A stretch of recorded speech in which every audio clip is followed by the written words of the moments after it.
Coming up on SUTV, we'll catch you up on the International Food Fair. And later, we'll talk about the Bears Ears National Monument documentary. Stay tuned.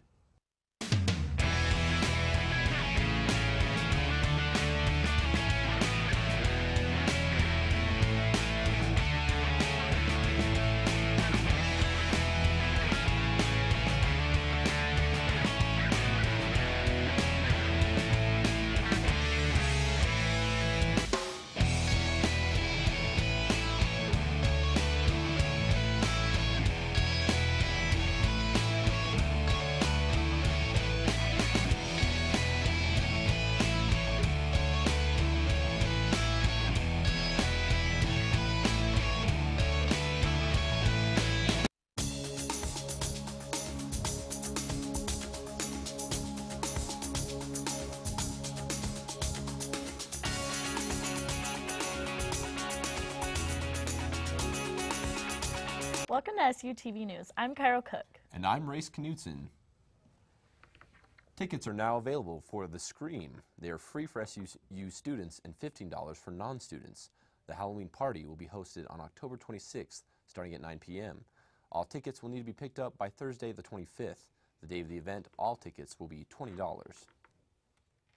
The International Affairs Office will be hosting their annual food fair tomorrow, Wednesday, October 17th, starting at 6 p.m. in the Student Center Ballroom. The event will showcase food and activities from over 15 countries. The food fair is free and open to the public. The America First Event Center was packed with people looking to see what the Utah Senate candidates thought of some of Utah's most important issues last Tuesday. Our reporter Kurt Meekum has the highlights of the debate. The Utah Senate debate between former Massachusetts Governor Mitt Romney and Salt Lake County Councilwoman Jenny Wilson was held in the America First Event Center Tuesday night. Due to their previous work together in the 2002 Salt Lake Winter Olympics, Romney and Wilson were able to throw aside courtesy titles. I also want to indicate that Jenny Wilson and I have known each other for a long time. We worked together at the Olympics. We're friends. Our families are friends. Utah would not be in bad shape with either one of us representing our fine state. However, that did not stop sibling-like jabs being thrown between the two. I am concerned about the comments that you have made supporting this budget with a $2 trillion increase, all the while saying that you're a deficit hawk. And I just don't think that that's genuine. Wilson also referenced how Romney seems to have changed his views on gun control since he was governor of Massachusetts in 2004. I guess we're going to play multiple choice Mitt, because you've said one thing when you went to run for governor, another thing as governor, then you went off to run for president, and now you're seeking to serve us in the U.S. Senate from Utah. I don't know if it's A, B, C, or D, but I see that it does change. However, the two did find common ground in the nomination process of new Justice Kavanaugh. This process is awful. The process for confirming a nominee to the Supreme Court is simply a mess, and we saw it explicitly. Well, I found the process heartbreaking. And again, having worked in Congress in the 90s, it was divided then. This was unbelievable, and I really felt frustrated. Romney was also asked about previous comments he made on President Donald Trump being a fraud. I don't always agree with what he says, or with his tweets. But when there's something of great significance, then I will speak my mind and do my best to represent the values and feelings of the people of Utah. But I also believe that he is president and that he's doing a lot of things that are very helpful for our state, and I'll support him in those things. The Senate election will be on November 6th to replace Senator Orrin Hatch, who is not seeking election for the first time since 1976. For SUTV News, I'm Kurt Meekum. Romney and Wilson also made an appearance on KSU Thunder 91.1 the next morning. Romney said that he would continue to fight for the things he believed in. As you know, I ran for president. I didn't win. But just because you don't get promoted to general doesn't mean you stop fighting. And I keep fighting for the things I believe in. I believe we're spending too much money at the federal government level. We have to pull back and to make sure that we don't put a huge burden of debt and interest on coming generations. Wilson, on the other hand, doubled down on her jabs towards Romney and said she is not stopping her campaign. How do you feel about the statement Romney made last night about, quote, both of you being good choices for Utah? I think I'm the better choice. I appreciate that my opponent recognized I'm a good choice, but I really believe With Romney, we're going to get more of the same. And we're not going to get a direct answer. And as much as I like him and enjoyed working with him, I did point out that we can play multiple choice Mitt when it comes to Mitt Romney. Coming up, we'll fill you in on Utah's drought problem. And later, we'll let you know about the battle over Bears Ears.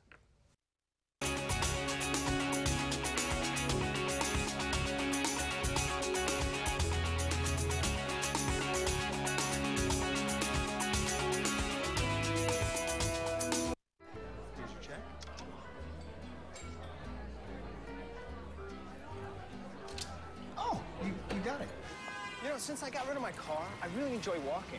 Okay. God, no. Getting pulled over for buzz driving could cost you around $10,000 in fines, legal fees, and increased insurance rates. Oh, you're home early. You live with your mom? That'll set your game back a few years. Buzzed, busted, and broke. Because buzz driving is drunk driving. So, I'm kind of new here, but I've noticed a trend. My human does this funny thing where she goes around and gets all my toys, and then she hides them in that basket by the door. You know, but it's always the same basket, and it's always in the same place. And then she acts so surprised when I find them, but, you know, she's putting them in the same basket. Again. It's like, hello, that's where you put it last time. You were the worst at hide and go seek.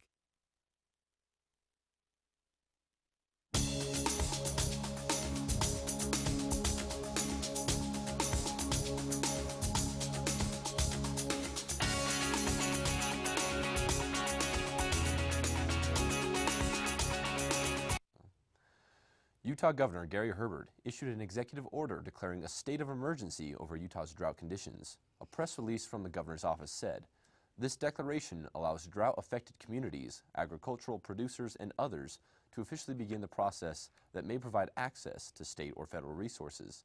6 counties have already declared emergency drought disasters, including Box Elder, Carbon, Emery, Grand, San Juan, and Wayne counties. According to the governor's office, all of Utah's counties are experiencing a drought on some level. 16 of Utah's top 49 reservoirs are below 20% capacity, and 8 of those are less than 5% full." One of the biggest video game tournaments in the world has just started on October 1st. The game League of Legends has become one of the most popular games in the world, with over 67 million players and millions of people who have come together to cheer on over 20 teams as they go through the stage brackets, with only one coming out on top.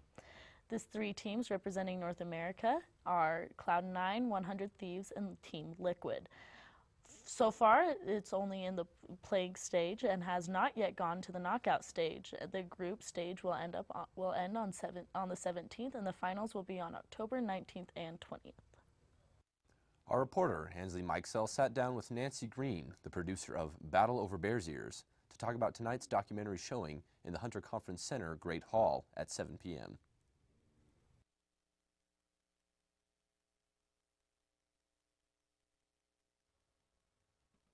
Thank you, guys. I'm Ansley, and I'm here with Nancy Green, a producer at KUED. She is here to talk about her documentary, Battle for Bears Ears, correct? Battle over Bears Ears. Battle over Bears Ears. Close. So first of all, I definitely want to hear about how this project came to be. What's the story behind it? How did you get involved? Several years ago, I was reading an article in the New York Times, of all things, about this conflict that was happening in southern Utah in San Juan County. And there was a proposal for a national monument, and people were pushing for it, and other people were really against it. And it seemed to just kind of solidify a lot of the public tensions around land use in Utah. And I thought, wow, that would be a great story. I mean, there's conflict, there's tension, right. You know, that connection to land and place. Mm-hmm. So I started on that and pitched the idea to KUED. They went for it, and thought, okay, great. I started moving on my way, and then all of a sudden, President Trump was elected, and I totally didn't expect it. I don't think I was the only one who that was a surprise for, and it completely shifted the story because it wasn't so much, you know, about the declaration of this monument. It then became this fight over whose voice gets heard within, you know, this monument debate. Right. And so you mentioned something earlier about the connection to a place. This documentary is also a part of a series on campus for the Tanner Center that's about a sense of place. How does this documentary kind of fit into that project? Why does that correlate? Yeah, it was really interesting going down to San Juan County, going down to the region that, Bears Ears National Monument, right. Talking with people down there because they really had a very deep connection to their land. And so whether it was, somebody who is Navajo or Ute, somebody who, whose family connections might go back millennia. I mean, it's hard to know exactly how long, those connections are. They obviously had very deep connections to place and to their heritage and to their ancestry. And then, people who were from pioneer families had a really deep connection too about, this is their land, they use it, they live on it. And so everyone in that debate really has some sort of profound connection to landscape one way or another. Right. All right, well, thank you so much for coming. We appreciate you being here. The documentary will be airing tonight, actually, which is Tuesday, at the Great Hall at 7 p.m. for those who are interested in viewing it. Again, thank you for coming. Thanks for having me. And this is SUTV. Don't go anywhere. How do you feel about the Bears Ears National Monument? Well, so I'm from Moab. That's my hometown, and that's pretty close to where Bears Ears is, and landing in Monticello down in southern Utah. And I think the issue is being aggravated more by the fact that with the Antiquities Act that was passed, over a century, almost a century ago, it gives the president the right to declare and also reduce any land that he wishes on federal-owned land as a national monument. And the fact that the president can just do that without needing representation is what I feel a lot of people are having issues with, and that's leading to the aggravation of the overall Bears Ears issue or the controversy. So that's just my feelings on it personally. Great. How's the weather looking, Zach? It's looking great. Coming up later, I'll let you guys all know all about it. Stay tuned for that.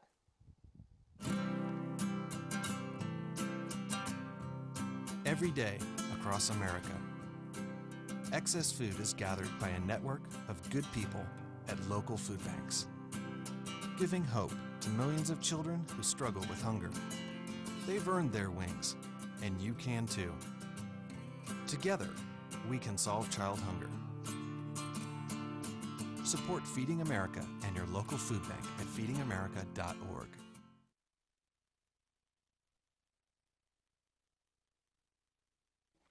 Start off with you guys today. It's a great Tuesday afternoon. We're here having fun, living the dream. Up first, you guys, right now, currently it's 52 degrees outside. Not too bad, not too cold. Short sleeves, hoodie, you wear what you gotta wear. It's a precipitation about 20%. Humidity is about at 38%. And the winds are at 11 miles per hour, which is pretty cool to fly a kite. I like doing that type of stuff.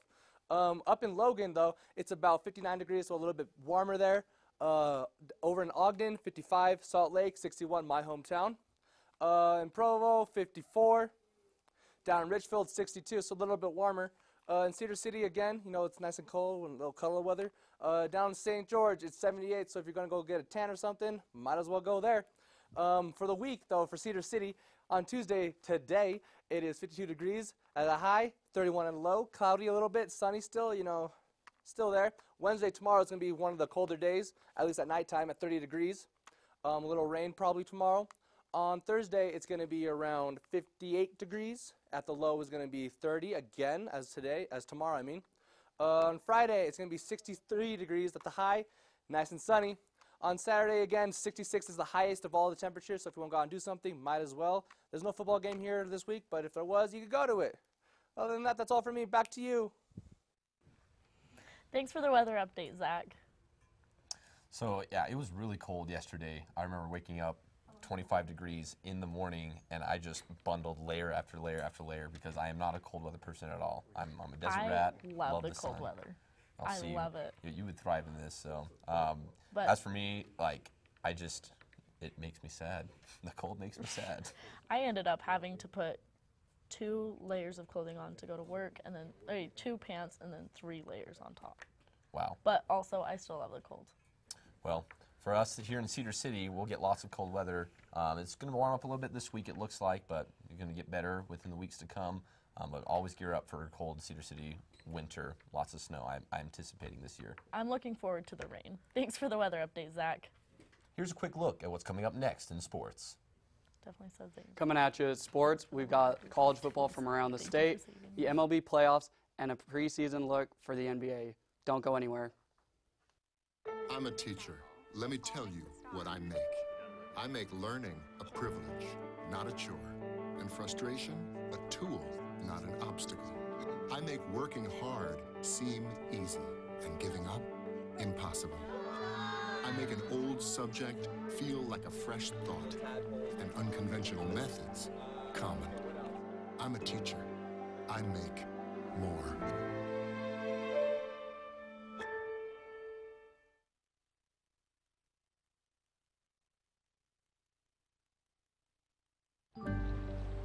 Travel is part of the American way of life. When we're on vacation, we keep an eye out for anything that looks out of place. Miss your bag. When we travel from city to city, we pay attention to our surroundings. Everyone plays a role in keeping our community safe. Whether you're traveling for business or pleasure, be aware of your surroundings. If you see something suspicious, say something to local authorities. Really?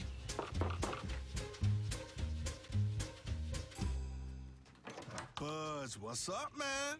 You left some leaves burning out here. Yeah, I just just came in just for a second. Come on, man. If it's too hot to touch, it's too hot to leave. You could torch the whole neighborhood. It's a good point there, Smokey.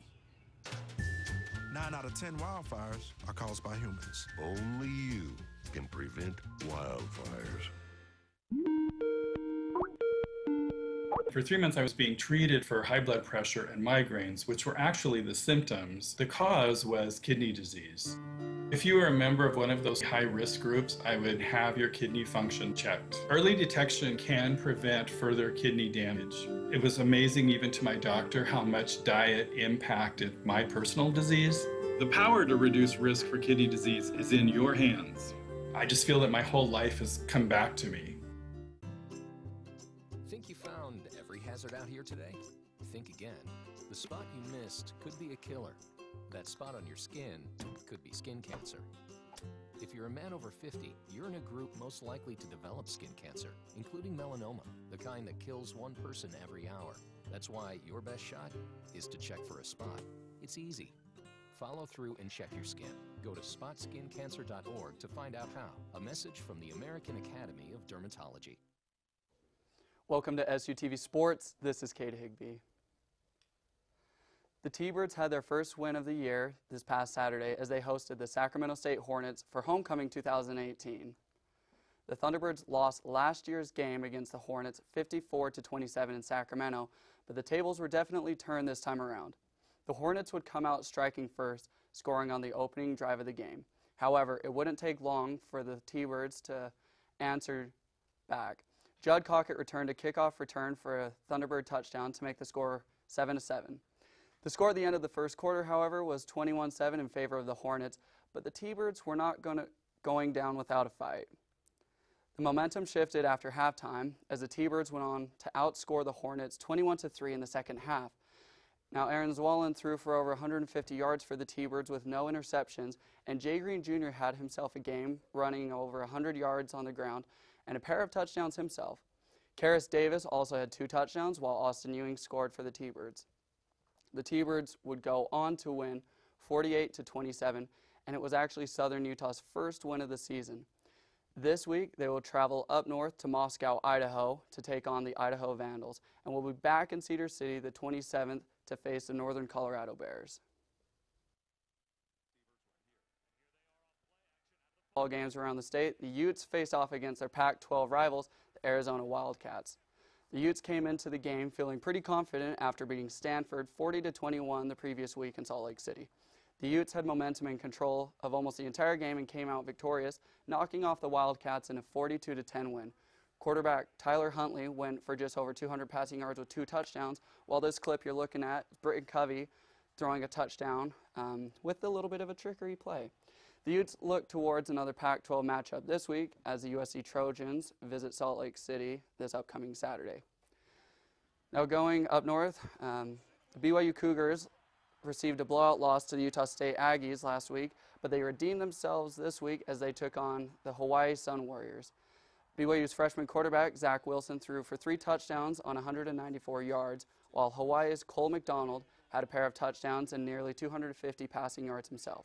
The Cougars would go on to winning the game in a convincing fashion with the final score of 49-23. Although the Sun Warriors didn't come out with a win, Cedar City High alumni John Ursua did have himself an impressive touchdown catch that you're looking at midway through the 4th quarter. He had 9 catches on the day with 89 yards total. The Cougars will enjoy a week off for their bye week, but then will travel to Northern Illinois on the 27th.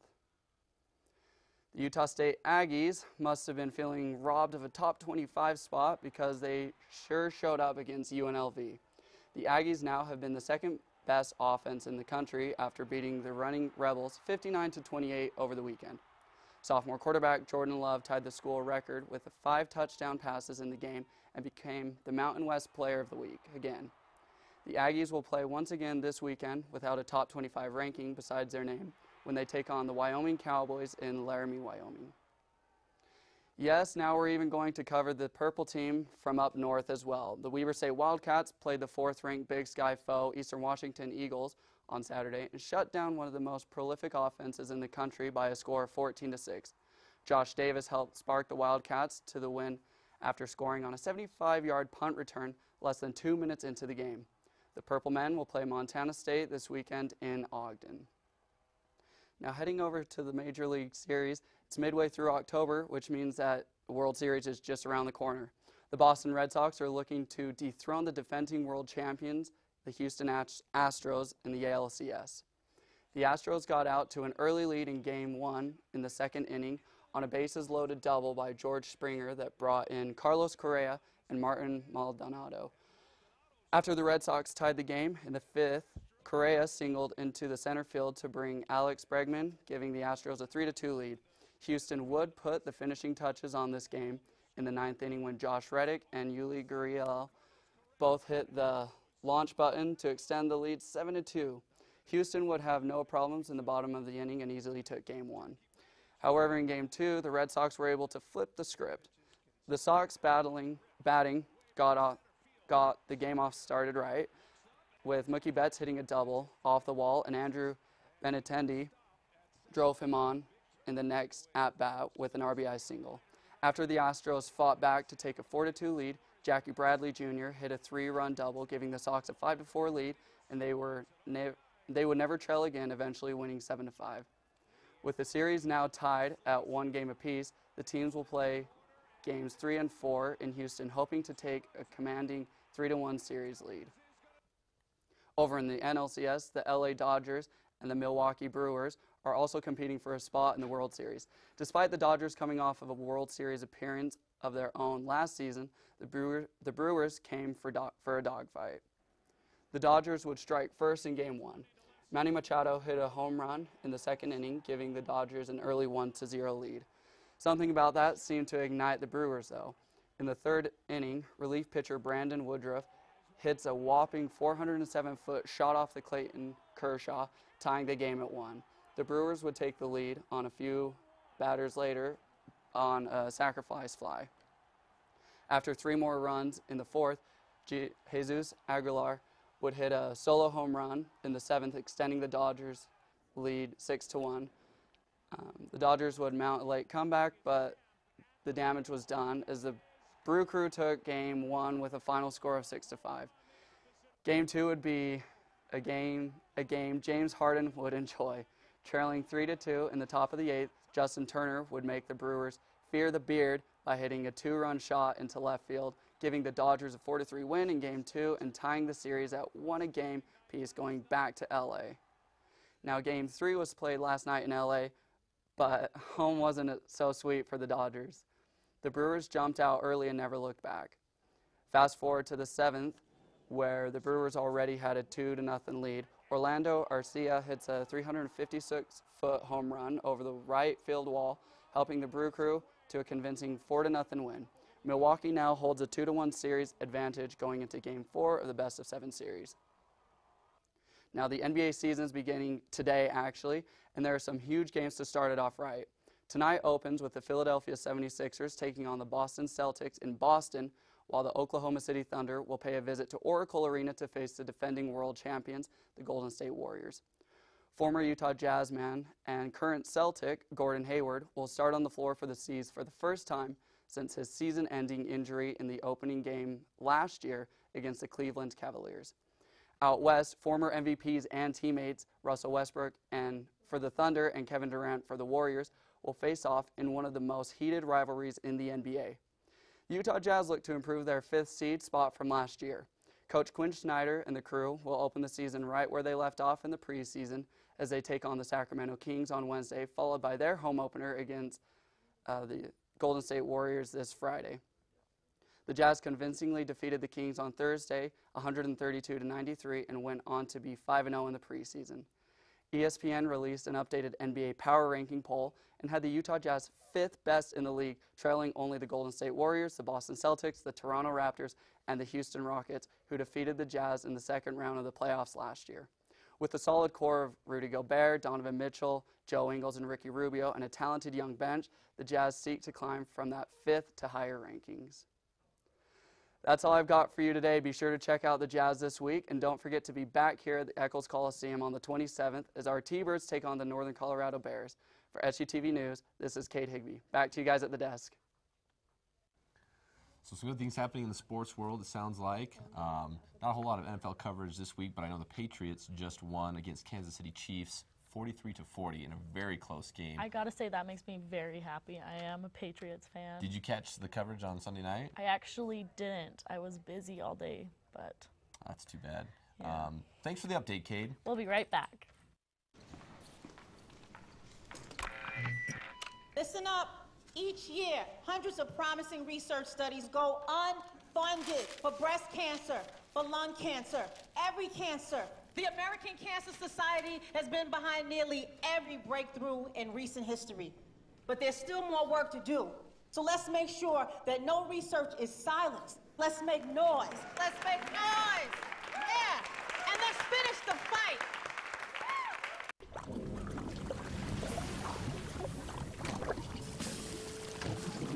Toxic chemicals and carcinogens are leaching into the environment. It's happening right where we live, work, and play. Everywhere. Cigarette butts are toxic waste. Let's stop the toxic litter. Learn more at rethinkbutts.org.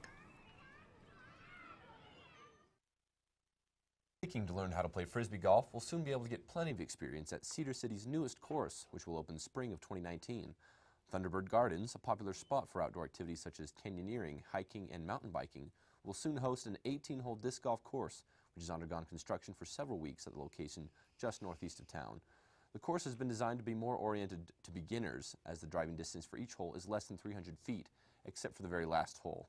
This is incentive for novice disc golfers who may find Cedar's existing courses, Three Peaks or Ironside, too difficult.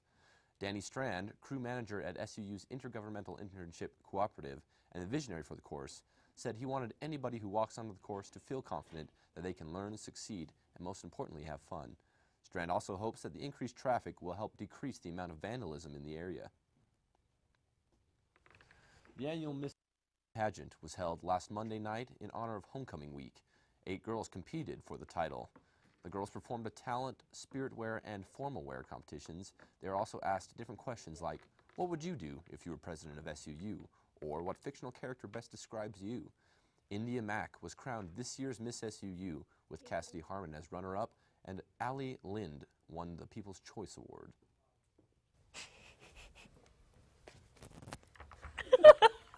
Welcome, hey, our fellow anchors. We're glad to have you with us here. We're happy to be here. Yeah.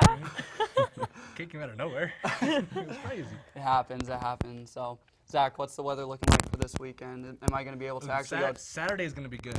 So will I be able to go try the disc golf? I think so. I feel like if you want to go, Saturday is the day. I'm excited for the rain. Good to know, actually. Why are you excited for the I rain? love the rain. Really? It's my favorite weather. Well, good to know. I do like the cold weather. I love like fall. That's what I love. I like fall if it's 72 degrees and sunny outside.